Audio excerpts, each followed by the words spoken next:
기도하겠습니다. 하나님 감사합니다.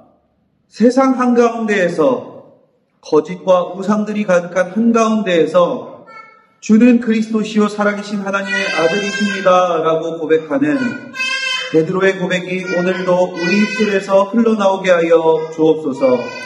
새벽마다 묵상하는 하나님의 말씀 속에서 예수님의 가르침 속에서 우리 삶의 이정표를 발견하는 은혜를 누리게 하시고 물질의 축복보다 내 소원의 성취보다 말씀이 내 삶을 이끌어가는 것이 더 큰 복임을 깨달을 수 있는 지혜를 우리에게 허락하여 주옵소서.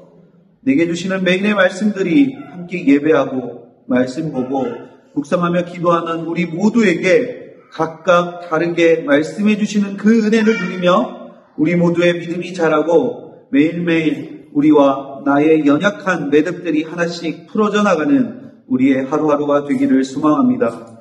주여 말씀하옵소서. 주의 종이 듣겠나이다. 예수님의 이름으로 기도합니다. 아멘.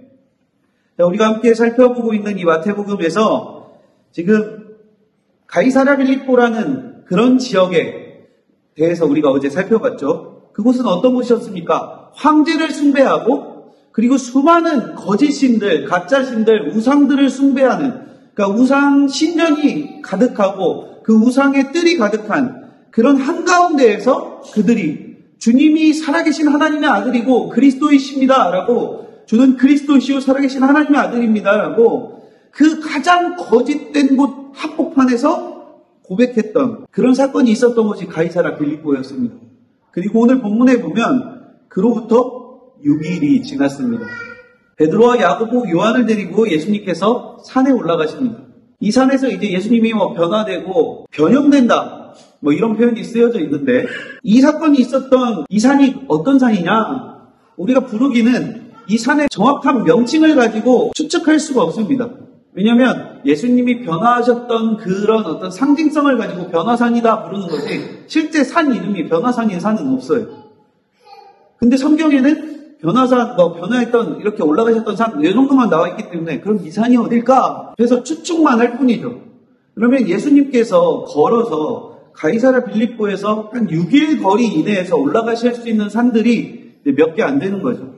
그래서 더러는 이 산이다, 더러는 이 산이다, 더러는 저 산이다, 이런 얘기를 하는데, 그보다 높은, 가장 북단에 있는 헬본산이다, 이런 이야기를 하는 사람들도 있습니다.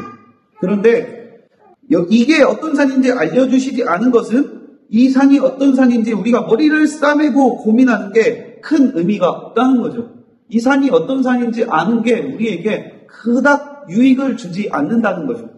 필요하지 않으니까 기록하지 않으신 거죠.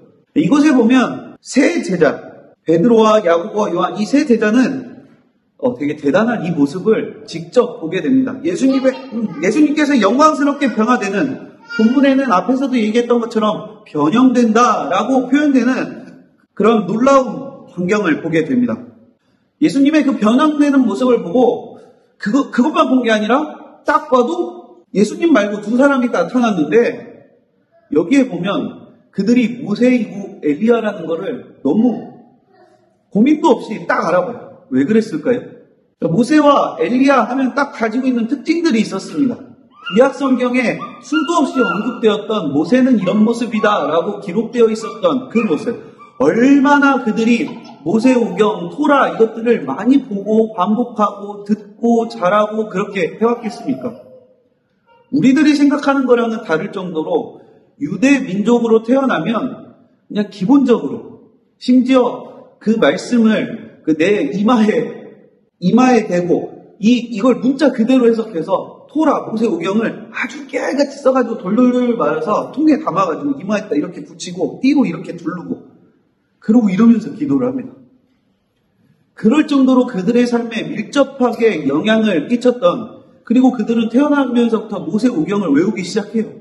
얼마나 익숙합니까? 그렇게, 그리고 그들에게 가장 존경하는 자가 누구냐? 그러면 두말할 거 없이 그 위대한 민족의 지도자 모세가 누굽니까? 그들이 그렇게 믿고 따르고 정말 그들의 삶을 통해서 증명해내려고 하던 그 율법을 받았던 그래서 모세의 율법이라고 할 정도로 이 모세는 어마어마한 사람입니다. 이들에게. 그러니까 한눈에 딱 알아보는 거예요. 지금 그 예수님이 변화되고 변형되는 그 모습 바로 앞에 나타난 두 사람 중에 한 사람은 누가 봐도 딱 모세예요.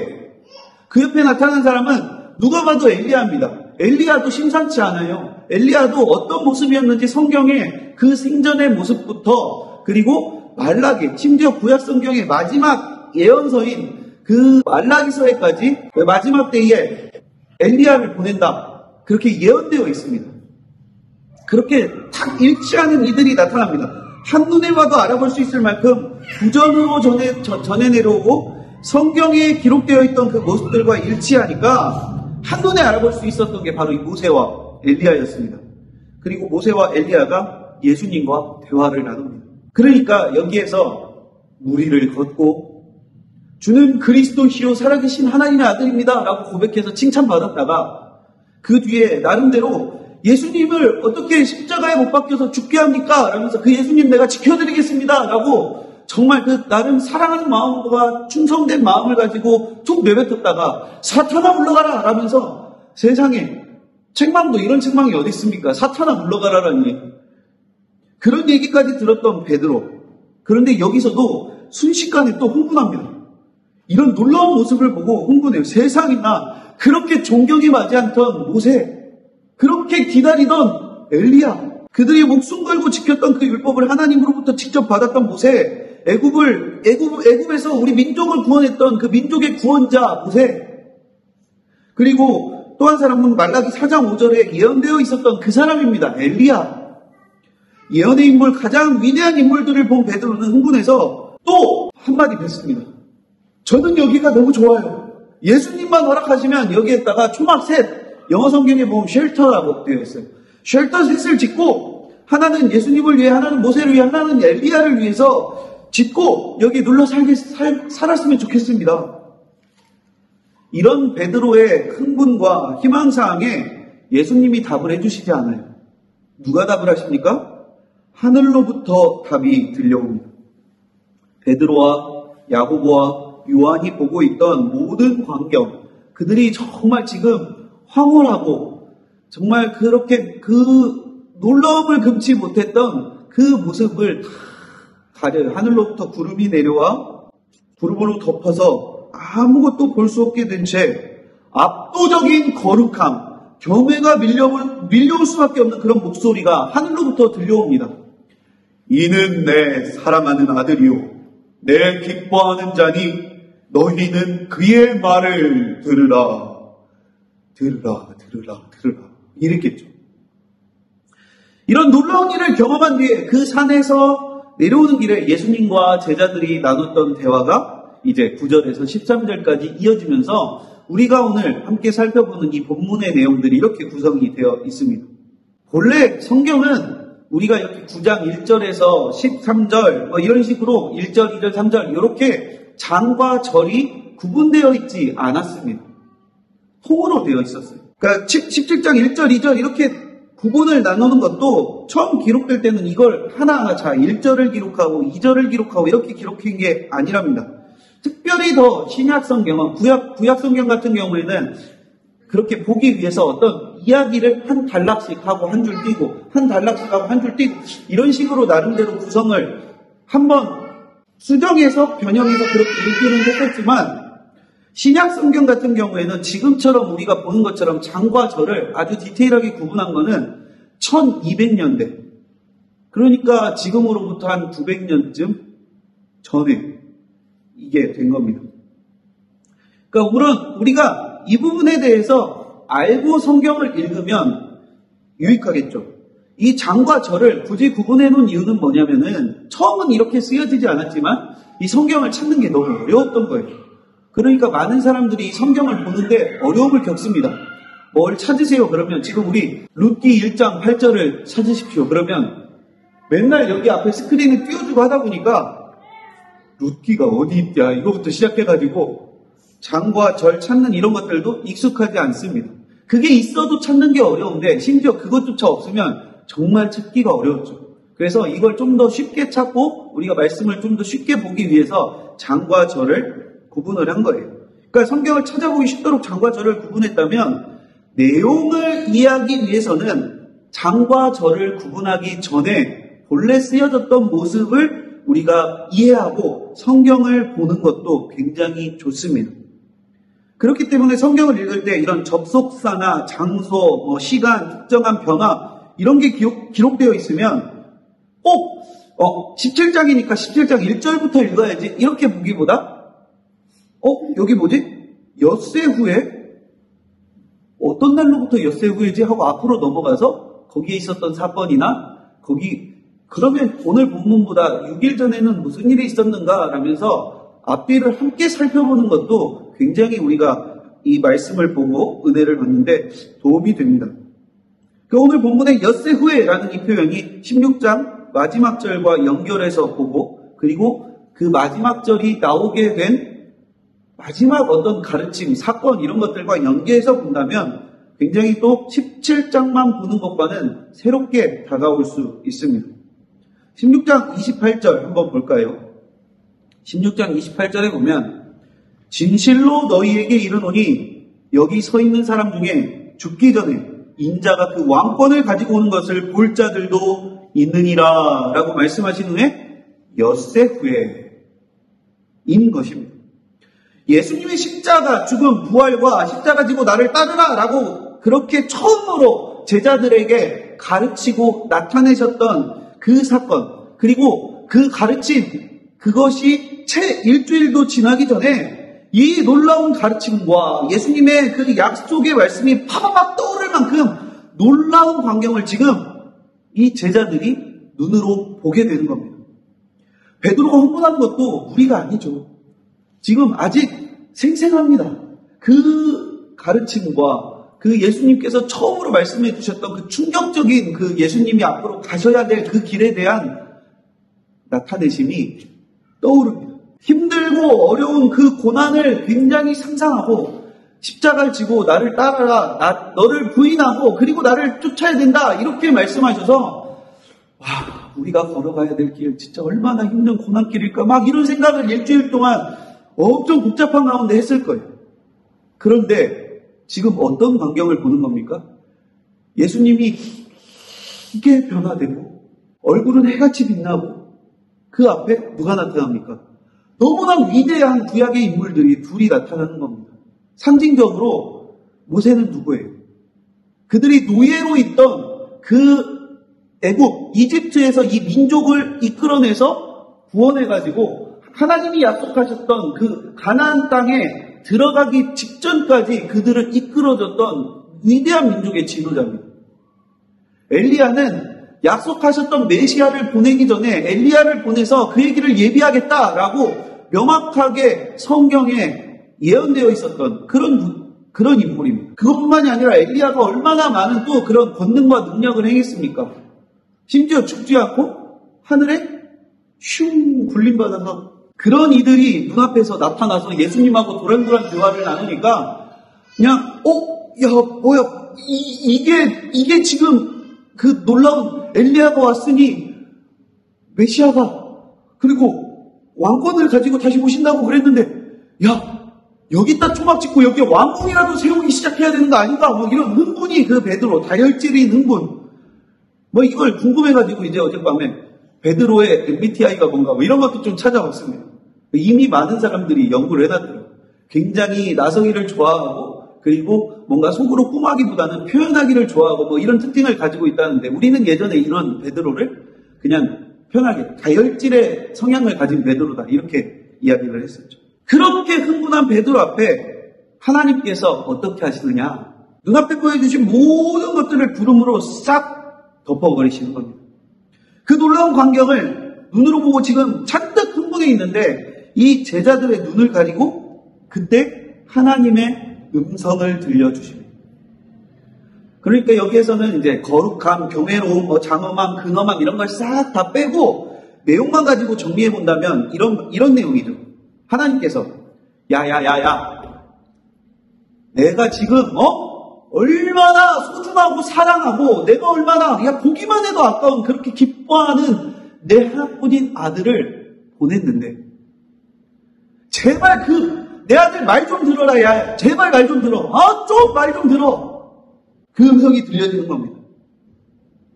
지금 제자들은 어떤 모습입니까? 예수님의 그 변형되는 모습, 변화되는 모습, 구원자 모세, 언약된 엘리야, 그들을 눈으로 보면서 그 광경에 눈으로 보고 현혹돼서 완전히 황홀해져가지고 거기에 도취되어 있는 겁니다.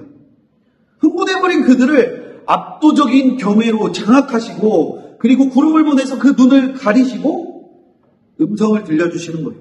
보이는 거에 너무 휩쓸리고 보이는 거에 집중하지 말고 뭐에 집중해라? 말씀에 집중해라 라는 겁니다. 들으라! 그의 말을 들으라! 예수의 말을 들으라! 하나님이 그렇게 가이드를 주시는 겁니다. 로마서 10장 17절에 보면 그러므로 믿음은 들음에서 나며 들음은 그리스도의 말씀으로 말미암았느니라. 그러니까 믿음은 그리스도의 말씀을 듣는 것에서부터 난다는 겁니다. 이 로마서의 말씀이 어디에서 나왔겠습니까? 하나님의 말씀으로부터, 예수님의 가르침으로부터 기인해서 이렇게 로마서까지 기록되어서 정리가 이렇게 되어 있는 거죠. 우리 삶에 구름기둥과 불기둥과 같은 그런 기적들이 날마다 일어나서 하나님 추워요 할 때는 구름기둥이 딱 나타나가지고 난방을 쫙 해주고 맹수들이 우리한테 달라들지 못하도록 그렇게 지켜주는 역할을 하고, 하나님 뜨거워요, 너무 뜨거워요 여름에, 그러니까 구름기둥을 쫙 보내서 그늘막, 쉐이드를 탁 만들어주시고, 그 놀라운 그런 기적이 함께한다고 믿음이 흔들리지 않을까요? 출애굽하는 이스라엘 백성들이 매일 아침마다 눈을 뜨고 나면 어디 나올 데가 없는데 그 광야 허거벌판에서 그 수만 명이 먹을 수 있는 만나와 메추라기를 매일같이 내려주시고, 갈 길이 없는 그곳에서 홍해 바다를 가르시고, 또 들어가서 여호수아와 함께 여리고성을 그냥 빙글빙글 돌기만 했는데 그 성이 무너지는 이런 기적들을 직접 못 봐서 자꾸 주저앉고 흔들리고 하나님을 배반했습니까? 눈앞에서 놀라운 기적을 본다고 우리의 믿음이 자라고 굳건해지는 게 아닙니다. 때로는 그 믿음이, 그런 기적들이 우리의 믿음이 흔들리는 상황을 잡아주는데 일시적인 효과는 있겠죠.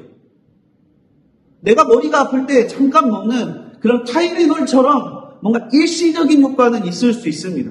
그런데 궁극적으로 그것이 내가 앞으로 영원히 두통을 누리지 않는 그런 평온한 상태로 만들어주는 건 가능한 게 아니죠. 그 타이레놀 몇 알로. 성경에서 끊임없이 말하고 있는 건 그 기적을 잠깐 봐서 거기에 도취된 그 잠깐의 순간에는 내가 마치 뭔가 엄청난 믿음이 생긴 것 같은, 그리고 변하지 않고 하나님만 내가 따를 것 같은 그런 상황에 놓일 수 있습니다. 그러나 그건 기적과 체험 이런 것들로 인해서 생긴 믿음은 일시적이라는 거죠. 순식간에 다른 어떤 자극적인 내가 또 새로운 어려움을 보게 되는 순간 와르르 무너질 수 있다는 거죠. 예수님께서 직접 베푸신 그 기적들 한번 우리가 볼까요? 그 놀라운 기적들을 졸졸졸 쫓아다니면서 봤던, 병든 자를 고치시고, 그리고 눈먼 자를 눈뜨게 하시고, 그 죽은 자를 살리시고, 멀리 있던 그 병자를 말씀으로 살리시고, 예수님 옷자락만 손을 대도 병자들이 낫고, 귀신 들린 자들이, 그 무리들이 귀신이 쫓겨나고, 그런 모든 기적들을 졸졸 쫓아다니면서 보던 그 무리들에 누가 있었습니까? 바리새인과 서기관들, 종교 지도자들, 사두개인들, 그들이 그 기적을 못 봐서 예수님을 대적했겠습니까? 그러니까 기적을 보고 예수님을 믿겠다? 그건 믿음을 얻는 정답은 아닐 수 있다는 것입니다. 그럼에도 우리는 여전히 하나님 제게 기적을 행해 주시면, 하나님 제게 이런 지표를 좀 보여주시면 제가 하나님의 뜻인 줄 알고 믿겠습니다 라고 간절히 기도할 때가 있습니다. 막상 그걸 증표로 기적을 보여주셔도 크게 달라지지 않을 내 믿음이 막연히 잘할 것이라고 막연하게 기대하면서 그 틈에 내 소원 한두 개 성취되기를 뭔가 바라는, 그 소원 몇 가지 성취해보려는 그런 얄팍한 속셈을 녹여내는 그런 참 인간적인 그런 모습들을 우리가 가질 때가 많습니다. 그럼에도 불구하고 이렇게 기도하는 게 또 전혀 통하지 않는 것도 아닙니다.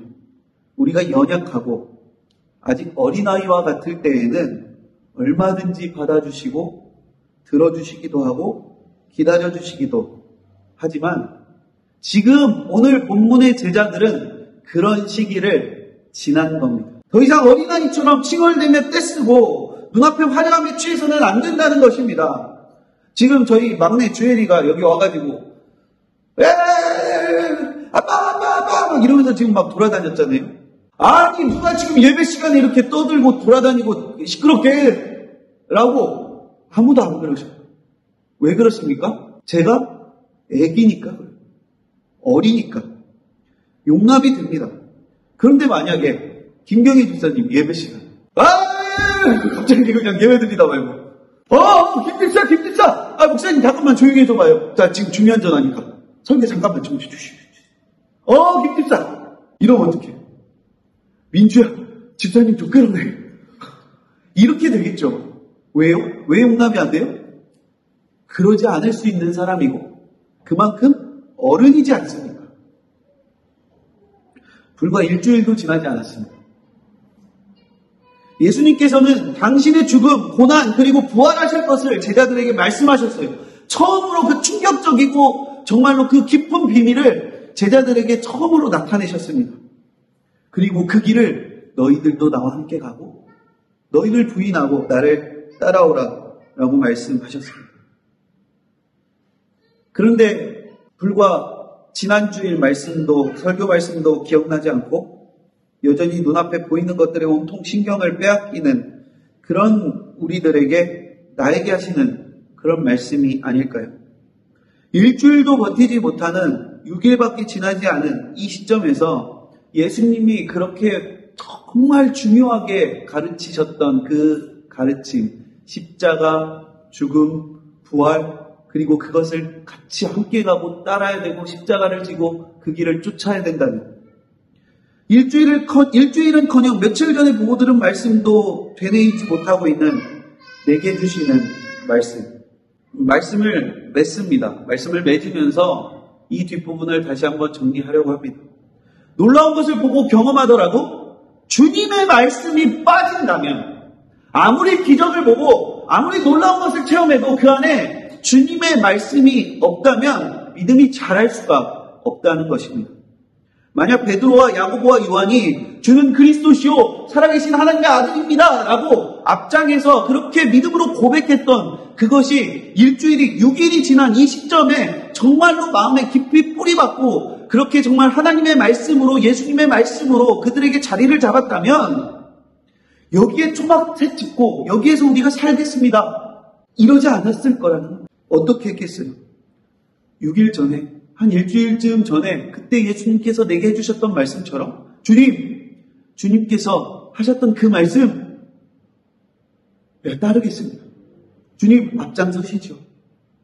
우리 빨리 산에 내려가서 모세도 받고 엘리야도 받고 그 예수님의 놀라운 변화 이것들을 보아하니 정말로 우리가 가야 할 길이 어딘지 명확하게 알겠습니다.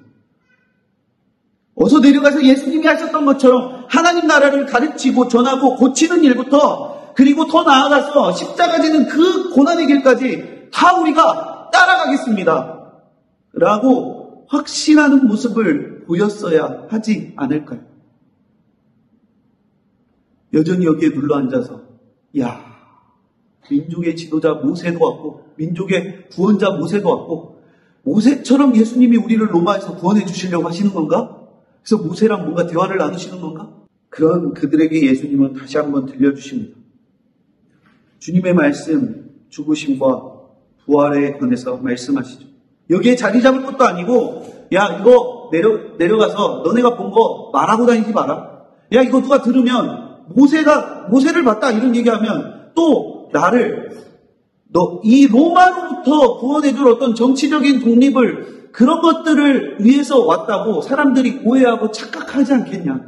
그런데 너도 알고 나도 아는 것처럼 그런 목적을 가지고 오지 않은 것을 알기 때문에 우리가 오늘 본 건 비밀로 하고 주님의 음성에 귀를 기울이게 하시기 위해서 때로는 하나님께서 호련히 빛나는 구름으로 우리 삶에 임하셔서 호련히 빛나는 구름으로 우리 삶을 덮으시는 그 순간들이 있을 수가 있다는 것입니다.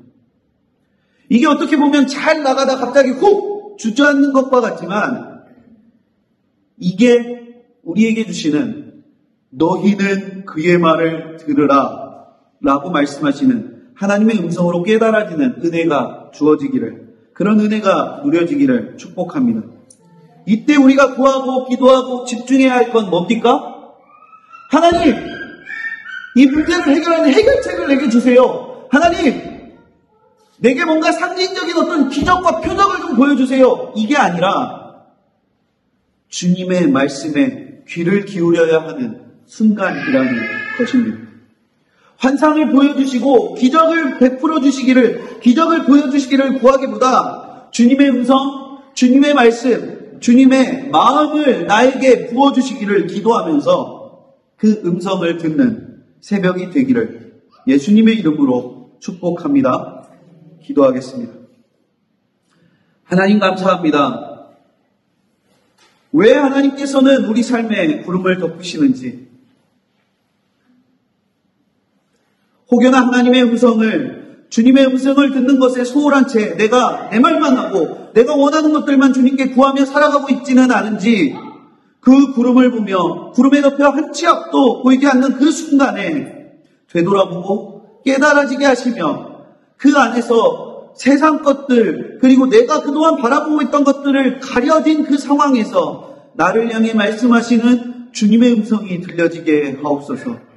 그 음성을 통해 날 향한 계획을 발견하게 하시고 내가 가야 할 그 걸음, 그 방향을 깨닫게 하셔서 그 길로 순종하며 나아가게 하여 주옵소서. 내 연약함과 내 부족함들이 날마다 말씀 앞에서 산산이 깨어지게 하시고, 혹여나 그곳에 집 지었던 초막새, 세상의 기준들로 둘러싸여서 말씀이 비집고 들어갈 틈이 없는 내 초막, 내 쉘터, 내 보호막들이 있다면 다 허물고 산을 내려가 십자가 지고 예수님 따르게 하여 주시옵소서.